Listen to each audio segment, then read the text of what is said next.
জীবিত অবস্থায় কোনো মানুষ জলে নামলে ডুবে যায়, কিন্তু মৃত্যুর পর ডেড বডিটি কী করে উপরে ভেসে ওঠে? আসুন জেনে নিই 3D অ্যানিমেশনের মাধ্যমে।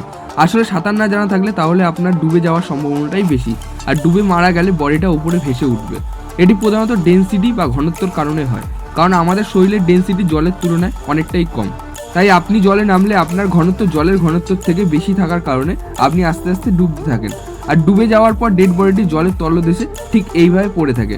আর মারা যাওয়ার পরেই বডিতে থাকা মাইক্রো অর্গানিজমগুলি নিজের কাজ চালিয়ে যায়। তার সাথে সাথে কিছু ব্যাকটেরিয়া ডেড বডি সেলগুলিকে আস্তে আস্তে খাওয়া শুরু করে, যার ফলে আপনার শরীর ডিকম্পোজড হতে থাকে ও শরীরের মধ্যে methane, ammonia, carbon die oxide নামক গ্যাসগুলি তৈরি হতে থাকে ও ডেড বডিটি আস্তে আস্তে ফুলে যায়, যার ফলে ডেড বডিটির ডেনসিটি কমে যায় ও ডেড বডিটি ওপরে ভেসে ওঠে। তাহলে 3D অ্যানিমেশনের মাধ্যমে সাহায্য হচ্ছে তো বুঝতে? তো চ্যানেলটিকে এখনই সাবস্ক্রাইব করে বেল আইকনে ক্লিক করে অল করে দেবেন।